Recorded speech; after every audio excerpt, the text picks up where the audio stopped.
अस्सलाम वालेकुम, this is Hamza Syed from Pakistan real estate show. आइए आज आपके साथ मुलाकात कराते हैं। हमारे साथ यहाँ पे मौजूद है ईवा स्टेट के सीईओ मिस्टर अब्दुल मुजीब साहब।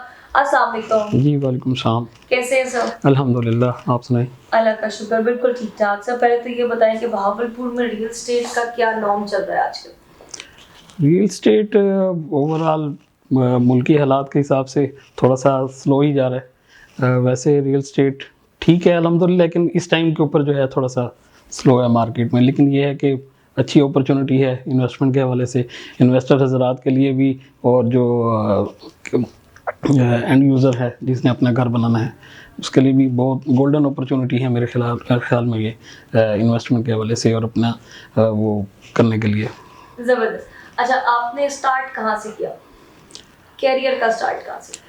कैरियर का स्टार्ट मैंने 2016 से एज आ पैशन रियल एस्टेट को सिलेक्ट किया। अच्छा। तो उसमें ये था कि पहले हमने पार्टनरशिप के अंदर एक दो प्रोजेक्ट किए, उसके बाद फिर हमने अपने इंडिपेंडेंट प्रोजेक्ट स्टार्ट किए भावलपुर में अल करीम गार्डन के नाम से। अच्छा। हाँ जी, तो उसके बाद इस टाइम हम फिर ओवरऑल मार्केट में हम सेल परचेज़ भी कर रहे हैं और ज़्यादा फोकस हमारा इस टाइम डीएचए है।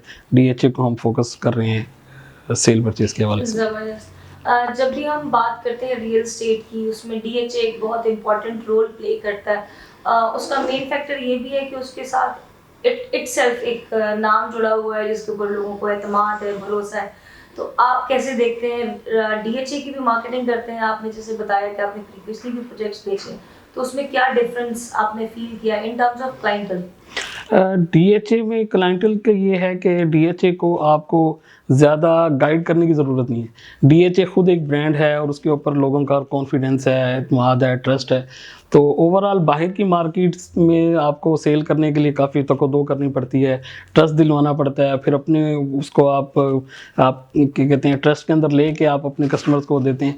लेकिन ये है कि डीएचए के लिए कस्टमर को खुद ही ट्रस्ट है, क्योंकि डीएचए खुद बहुत बड़ा ब्रांड है, नाम है, तो उसके लिए आपको डिफ़िकल्टी नहीं होती। वो ईज़ी में हम अपने कस्टमर्स को दे देते हैं। आपने रियल एस्टेट ही क्यों चूज किया?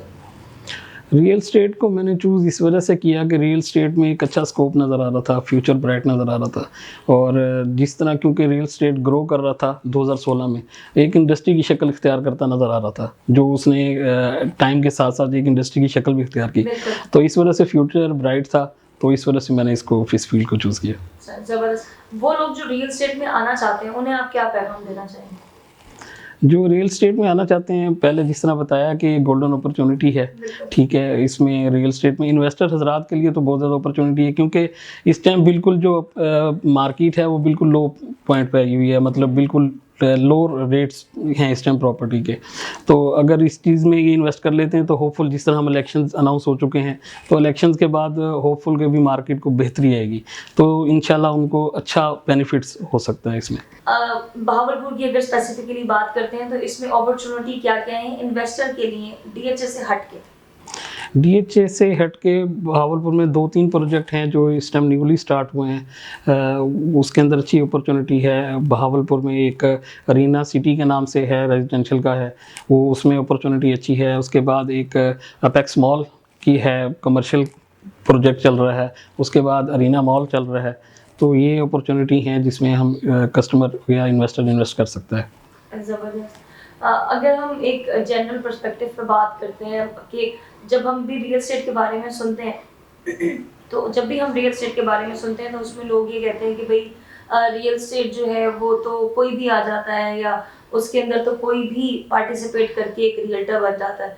आपको क्या लगता है कि रियल एस्टेट को रन करने के लिए, सिंस आप रन कर रहे हैं 2016 से रन कर रहे हैं, तो उसमें स्किल सेट्स रिक्वायर्ड है, एजुकेशन रिक्वायर्ड है? जैसे हमारे यहाँ लोग कहते हैं कि भाई जिसको जो कोई नहीं करता ना, या वो शेफ बन जाता है या वो रियल्टर बन जाता है। तो उसमें आपका क्या पर्सपेक्टिव है? देखिए, हर फील्ड के अंदर एजुकेशन कंपलसरी होती है, उसके अलावा आपको उस फील्ड की नो हाउ होना, उसको सीखना, तो आप जब ग्राउंड रियलिटीज़ में घुसते हैं तभी सीखते हैं ना।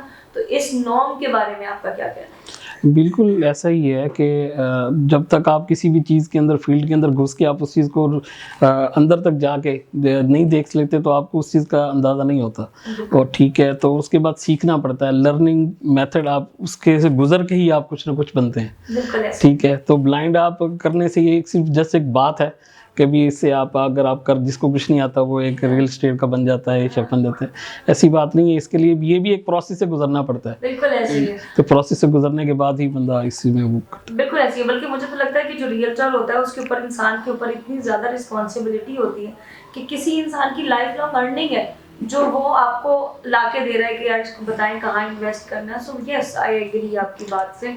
So thank you so much, आपने हमें टाइम दिया और आज के इंटरव्यू के लिए आपने हमें टाइम दिया। ऐलान के बारे में आप कुछ कहना चाहेंगे? है। ऐलान का अच्छा एक्सपीरियंस है ऐलान के साथ, क्योंकि ऐलान जो काम कर रहा है एक कस्टमर और रिटेल के दरमियान एक ब्रिज का काम कर रहा है। बिल्कुल ऐसे। तो ये एक बहुत अच्छा है कि यानी कि जो ब्रिज बना हुआ है रिटेलर के दरमियान और कस्टमर के दरमियान, तो ये इसका एक अच्छा इकदाम है। Thank you so much, sir.